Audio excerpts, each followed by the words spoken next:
I thank you very much for tuning in to That Will Never Work podcast. If your ads aren't converting, the problem might not be your targeting, it might be your offer. So today I have Dave Valentine who's going to break down how to build offers that win in any market. We'll talk about it right after this. Educate, empower, enable, impact.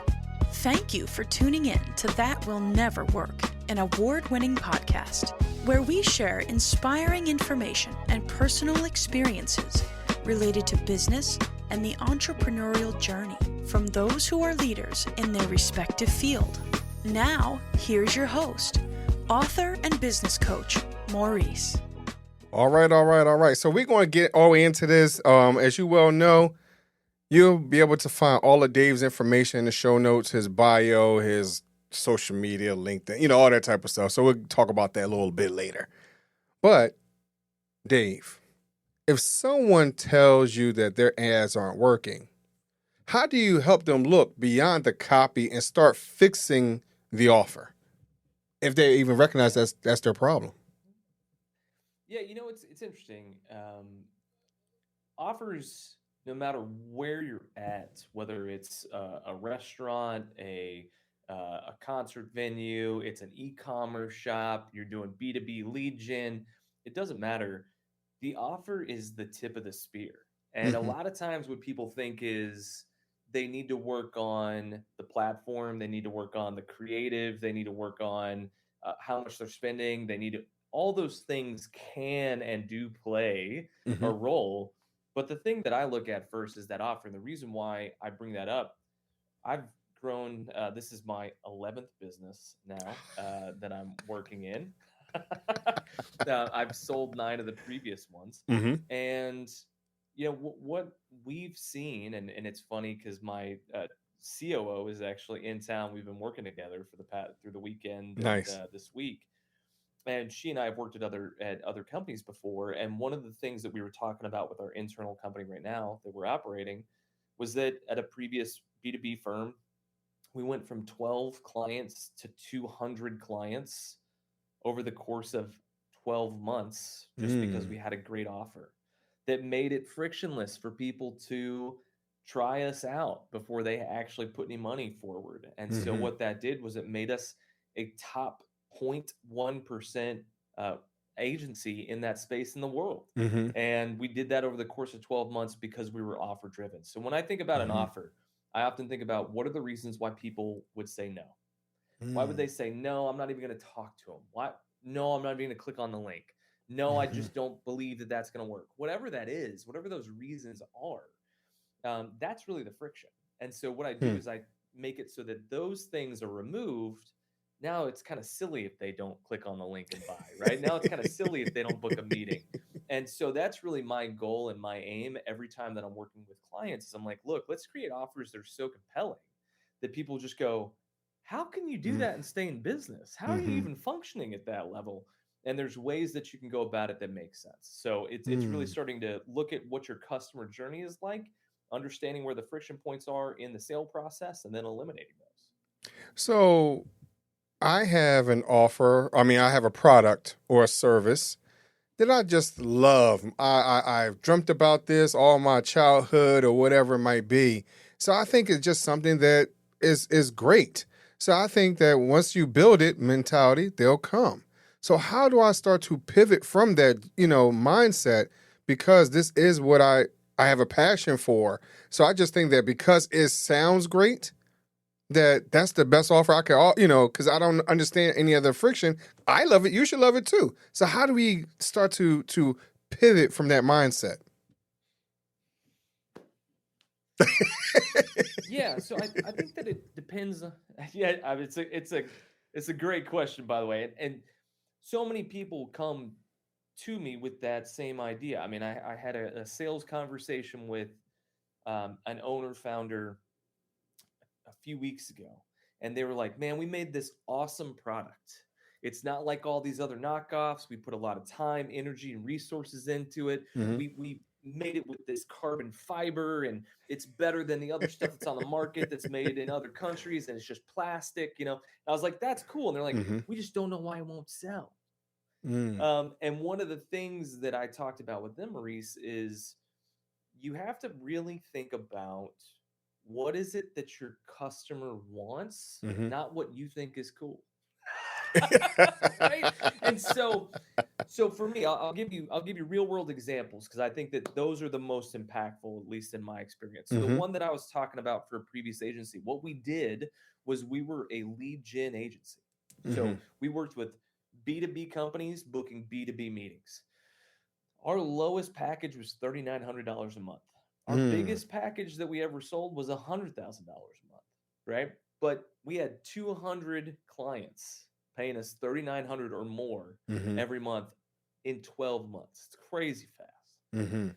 The thing that we figured out was we knew that we were good at what we did. Mm-hmm. But what was scary for people was they just went, hey, I'm a smart person. I'm a business owner. I'm a CEO. I'm a chief marketing officer. I'm a chief revenue officer. I'm smart. I can't figure out our lead gen. Mm-hmm. Why would I believe that you could get me 8 to 12 meetings booked on my calendar every month? I'm not going to pay you $3,900 a month for that. There's no way because I can't do that. Right. And I'm trying to spend way less than that, or maybe I'm spending more. So what we decided in that circumstance was what is something that is really going to resonate with them. So Mm-hmm. one part was the offer. So our offer was really simple. Hey, I'll book you 3 meetings for free, no strings attached. Mm. So Mm-hmm. what that did was it totally diffused their doubts. They're like, well, hang on, time out. What do you mean free? You know, and so then we'd be going back and forth when we're like, we mean free, like free. And so they were like, oh, I'm going to get a benefit just by giving you some of my time. Mm-hmm. And if y'all really do what you say that you can do, I'm going to sign in the dotted line because I need leads. Right. It's a big pain point, right? So Mm-hmm. it's not I'd like to have. Every business has to have it. Another Mm. one that we did that I thought was really fun, Maurice, that's in a totally different space, and I'm doing this on purpose. This one worked exceptionally well also, okay? We had this company that was based in Washington, D.C. Okay. They were selling cake pops that were infused with THC. Okay. So they're Interesting. in Washington, D.C., and they're like, we want to be out in California. And I Mm-hmm. was like, great, guys. We'd love to help you. Well, you would think that there are a large number of dispensaries in California. There are Mm-hmm. not. Mm-hmm. There are only a little over 400. So what they did to try and get meetings before was they were saying, we're going to give you free samples.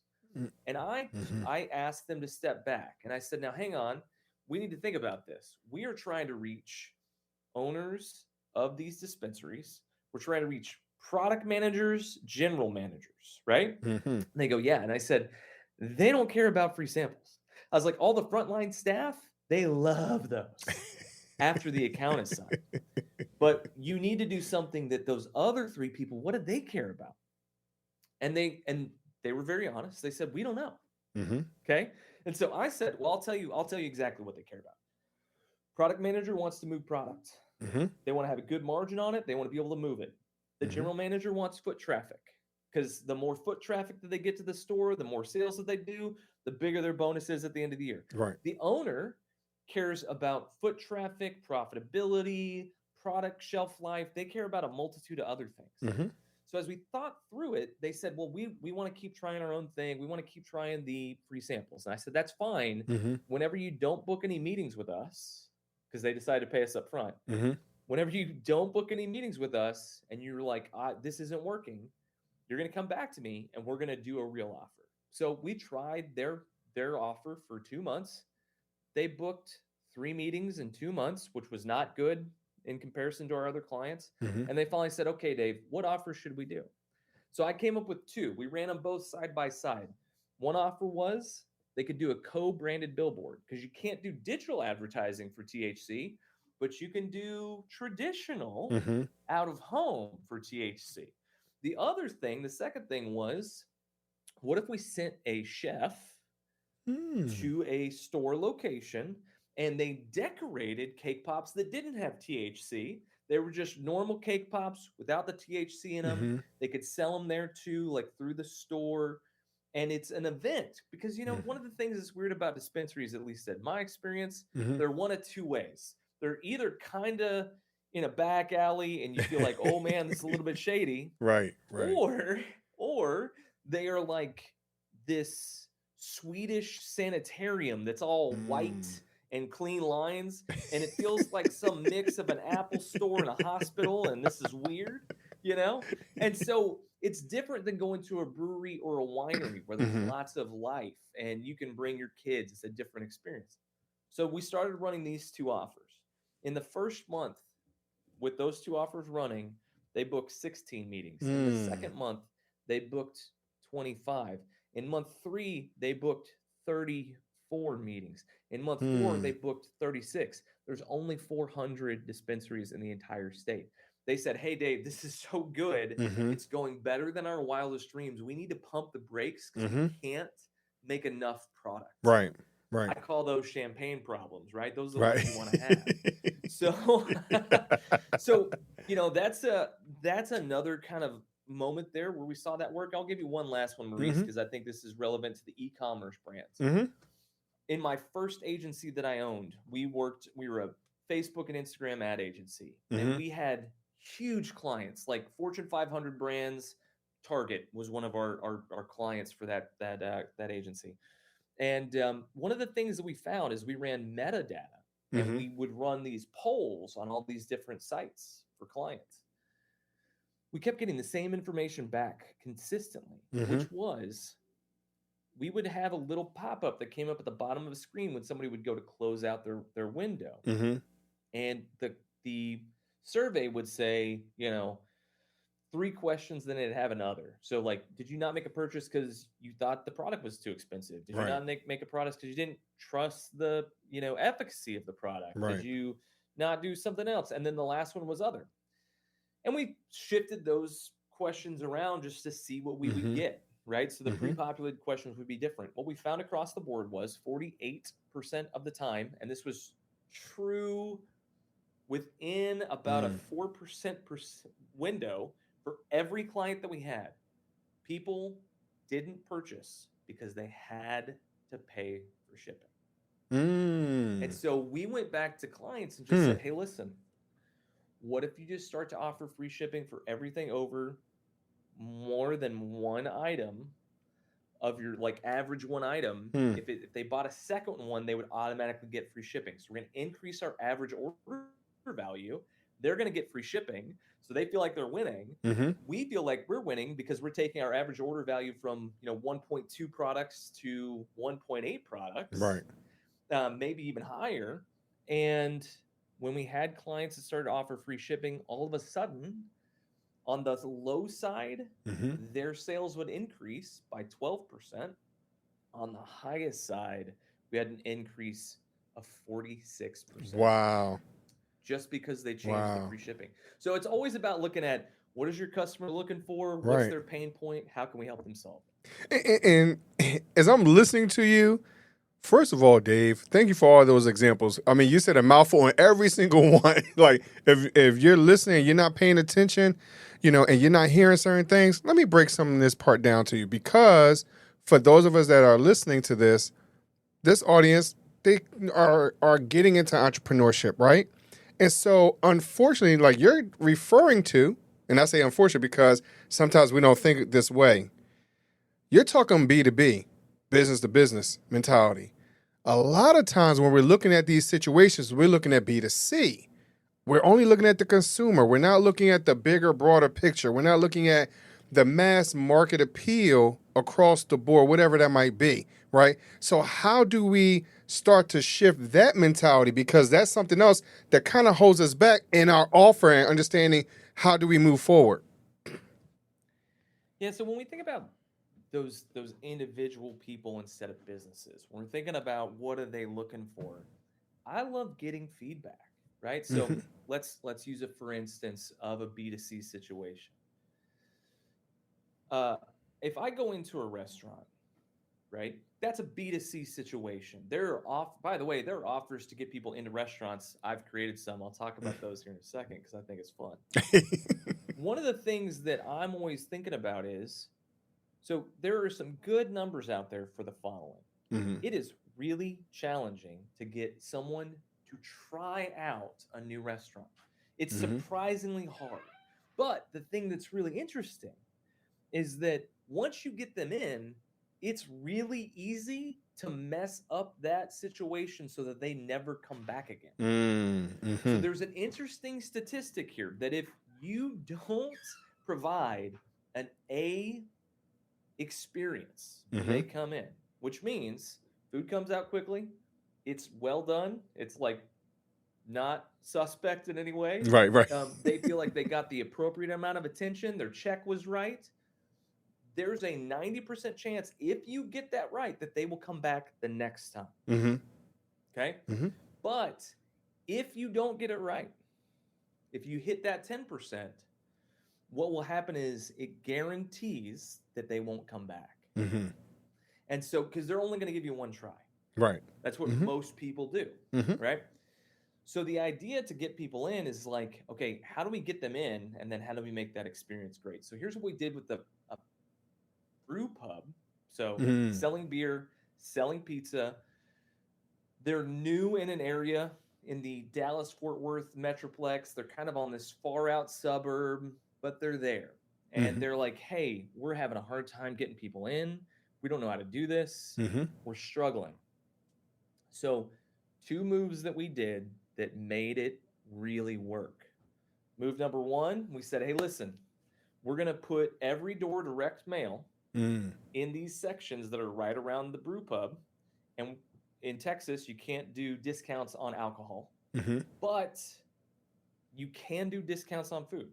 So he said, any 2 pizzas, $25. Normally, you could get a Supreme pizza and it would be like $19. So any 2 pizzas, $25. When you come in, we'll also give 2 free soft drinks when you come in. And so what we're trying to do is get those people in that way. It got people to try them out in a meaningful fashion because we gave them a deal that was as good as something you get at Domino's or Papa John's that was all around them, but they were going to try an artisanal pizza. The second thing that we did that really worked well a little bit later on, a couple years after that, was we created something called the Thirsty Muggers Club. And the idea was you could go in and they only had a finite number of this sort of membership. So you would pay $100. And with that $100, it got you this really cool mug that we helped design for them. Nice. And it was really unique. It was almost like they're stone made. Okay. And they have the Thirsty Muggers logo on them, and it looks cool, and they sit up on the shelf. And so then what they would get is they would get like a little thing that went on their keychain. It was like a little token. And they could go in, they'd set it down. The bartender usually knew who they were. And then they would be able to get $1 off every beer because it was a membership. It kind of got around some laws in Texas, which was fun. And then we were also able to give them a 20% discount on all merchandise through the whole year. And on top of that, they got early and VIP access to any event tickets that were going on. And they got a 10% discount off of those. So they spent $100. Here's what was cool about this. They spent $100 just to be a member. There were only 100 seats available. Okay? Exclusivity. So people felt like, hey, if you're in the Thirsty Muggers Club, we're like in, you know? Right. Every year they had that renewal go up. And if you didn't renew within 7 days, they would open up your seat to anybody that wanted it. And the list, Maurice, they had a waiting list 893 people deep the last time that we checked. And so like for them, we're having conversations. Do we expand this? How much? And I was like, I think we expand it by like 20 people to make it feel like, oh my gosh. But what it's done is that those people have become raving fans. So not only are they showing up and spending I think that we figured out that the average person that's in that club, they spend 8.5 times more than they did in the previous year once we Wow. started the club, just because they felt like Wow. they were committed, they were in. Right. But the other thing that happened too was they would bring people with them to some of the private events Mm-hmm. because we always have a +1, right? Mm-hmm. So then there were nights that we would do twice a year. They could come meet with the head brewer, with the owner of the brewery. They'd have a private dinner that was set up just Mm. for them, and they'd have a private beer tasting. Well, then they'd Nice. bring friends in, they'd get to try it all, and then that kind of compounded. So when we think about the consumer, Right. when we think about getting that individual instead of the business, it's thinking about, hey, what's an offer that's going to make someone feel like they're unique, Mm-hmm. special? Because we all want to be unique and special. And Mm-hmm. there are ways that you can go about it that really drives commerce. So before we got on, and I said, hey, Dave, we're just gonna have a conversation, and if it goes anywhere, it goes anywhere. So just follow me for a second. So I'm listening to what you're talking about, and being part of that community, and I'm just piggybacking off of your example just a few moments ago. For those of us, I'm a Gen Xer, born 1976. There was a TV show I grew up on called Cheers, right?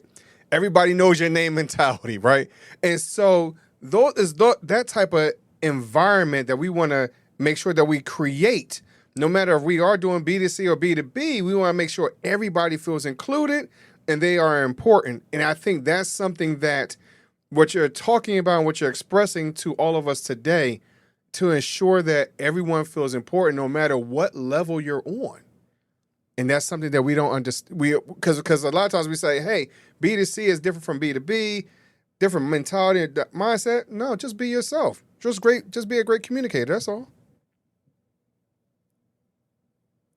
And I think that so often the best ways that I've found out, look, I've been in marketing and advertising for over 20 years now, which is why I have increasingly more gray in my beard.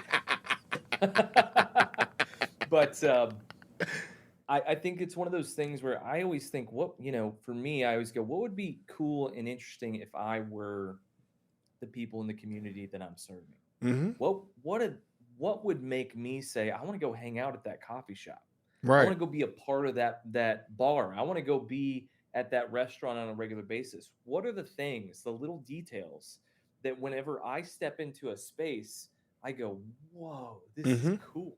Mm-hmm. And I think that it's really analyzed. If we do self-reflection well, then I think that we end up finding some of the answers that we're looking for. Yeah, and I think that part of doing the research, making sure that you understand who you're serving. You can't just guess. You can't just assume. You have to find out. You have to do some type of market research, right? So and I think that's a key part that we miss, is that feedback loop, because a lot of times we don't want to hear the feedback. We're a little too proudful in some cases, right? Because we don't want to hear the negative stuff, but we don't understand we're still growing in that space. So whether it's positive or negative, it's all the same information to me anyway. Yeah, I think anytime that we phrase things as positive or negative, it creates a false dichotomy. Feedback is feedback. Right. You know what I mean? Like we love to hear the positive because we've created in our mind that's helpful. Mm-hmm. That feels good. I'm working hard. Man, I know that you know this, Maurice. I know that I've felt this a lot. One of the reasons why I love your podcast is that you're creating a space for entrepreneurs and business owners to feel less alone. Mm-hmm. Mm-hmm. And that we need often, because it is a lonely endeavor that we have taken upon ourselves. Yes. It's one thing to say, I want the positive feedback. That makes me feel good. I've said for a long time now, if you want really good therapy, be an entrepreneur. Like, it's going to force you, it's going to hold up a mirror to you and say, here's what's wrong. Right. Here's what you got to fix. Because you can't be a successful business owner and have addiction problems long term. Mm-hmm. You can have them at the beginning, but if you want to get to where you want to go, you got to work through that. You Right. can't have poor relationship skills and be in business long term. Why? Because if you can't speak to an employee effectively and Right. communicate clearly, it's going to be an issue. And if you're having troubles at home with your relationship, let me just tell you, that's Yeah. going to carry over as well. So Right. it's tough, but man, I think about every time I've had dynamic growth in my personal life. Mm-hmm. It's when I listen to all the feedback, I Mm-hmm. weight it as not negative or positive, but as feedback. Give it to me. Right. And most often, it's the feedback that's the hardest to hear that leads to our biggest results. Let's just blow up. That's all you want to do. No matter Yep. what the situation is, right? If you want your product out there, hey, you know what? I need to get those cake pops from DC to California. So I need to hear what somebody has to say, maybe along the way. Let's stop in Tennessee, see maybe what Tennessee people got to say, or Colorado. You get what I mean? So Yeah. sometimes, so that way you understand, because each culture likes something different, right? Every space likes something different. So how do you expand on your flavors? How do you expand on maybe colors? Whatever it might be, that might be more fun and energetic, and you might be able to get a broader range. I understand sometimes you want to focus in on one or two things, but also sometimes when you're ready to do that special, right? Hey, for a limited time offer, we're going to do this, right? So it's those type of things that helps you to grow and expand along the way. But I thank you very much for coming on and sharing all that, Dave. Yeah, it's my pleasure. Yeah, I think that these kinds of things, as you and I both know, they're the things that we have to talk about to get where we want to go and Mm-hmm. to be successful in our business endeavors. So, Right. And so Dave, for those individuals who might be struggling with their copy or their ideas, thinking outside the box, maybe even because I'm holding on too tightly to my passion, how can mhm. how can they reach out to you and talk to you and find out more information? Great. Yeah, great question.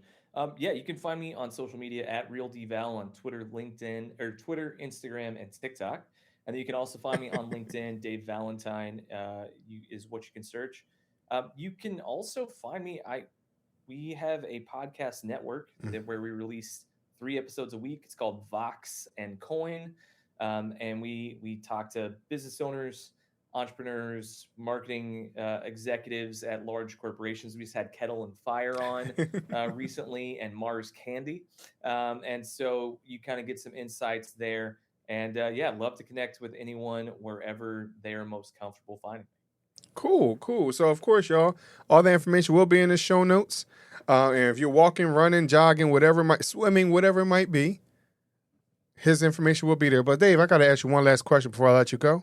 I ask this question of all my guests. My would you rather question. And because you are out of the box thinker, so I would encourage you to think even further out the box. Would you would you rather choose 3 doors or a fork in the road? No parameters. There's no right or wrong answer. Would you rather choose 3 doors or a fork in the road? 3 doors. Okay, and why 3 doors? Fork in the road gives you a 50-50 shot right out of the gate. Mm-hmm. It's a binary. And I think that binaries get us in trouble. Most notably, we can see that in our own political system at the moment. Mm-hmm. I think that having multiple options allows us to be more creative and dynamic and thoughtful in how we address a situation Mm-hmm. and move forward. And I always think it's easy for us as business owners, as people, Mm-hmm. to think binary. We even have a language that's binary, right? Yes. Yes. But I think it's too absolute, and giving us that third option is a meaningful option. That's cool. Let's have a little bit more fun. I'm gonna ask you one last question because I asked this on the show with my wife Let's and go. I, right? Would you? Oh, I'm sorry. Who would you choose to sing a duet with, dead or alive? Ooh, dead or alive. Ooh, sing a duet. Mm-hmm. Man. You know, a guy that as a kid I just idolized the heck out of. And I'm so sad that he passed. And he's just this amazing, dynamic character, Robin Williams. Ah, Like, I mean, yeah. I think about him doing the genie and Aladdin and stuff, man. I mean, he was just incredible. Like he was in everything that Oh, he done, was. He's been incredible. And so I think that would be fun. What about you, Maurice? Who would you pick? So for myself, it's been hard because every time my wife and I ask this question, it changes every week to week because of who I might be listening to. But if I had to say one person, it would either be my wife and I. We talk about it. Michael Jackson. I like Michael Jackson. He would be one. Because again, I was born in the 70s, so that's what we grew up on, right? Jackson 5-ish, leading into Off the Wall, and all that type of stuff. And he was so big at that time. And then the other one, someone like an Erykah Badu or Shania Twain. Like it's so many other people. Like because I just like all types of music. Herbie Hancock. It'd be like it's a laundry list. Yeah, I love that. Yeah, it's a laundry list. I don't have one particular person. Every day is somebody else, and like I tell my wife all the time, I wake up with a new song in my head. So that's where I am with that. I love it. Yeah. But and I ask you these questions because as again entrepreneurs. You got to have fun. You got to find some icebreakers and all those type of things, and sometimes you want to leave off with something memorable, right? Hey, you know what, Dave? You said you like to sing with this person. I listened to you on That Will Nevr Work podcast. Hey, Dave, what about let's sing together, right? Or talk about all the Robin Williams movies and all, whatever it might be. So yeah, I like this. Sweet, I love it. Yeah, cool. I love it, man. Cool. So, but I thank you very much for coming on the show. Thanks for having me on, Maurice. I'd love to have you on of course. Box and Coins sometime in the future, man. It'd be great to have you on, brother. And we've got some fun topics we can dive into. I think you'd enjoy it. All right, that's cool. That's cool. So of course, y'all look out for me on that platform. And of course, like I said, that information will be on the show notes. And Dave, I thank you very much for coming on the show, and I thank y'all for listening to to That Will Nevr Work podcast. I'm sorry, y'all, I'm getting confused. Too many going on. That Will Nevr Work podcast, and I'll talk to y'all a little bit later. Thanks for listening. Follow Maurice Chism on social media to stay connected, and check back weekly for new episodes. Until next time, that will never work. Or will it?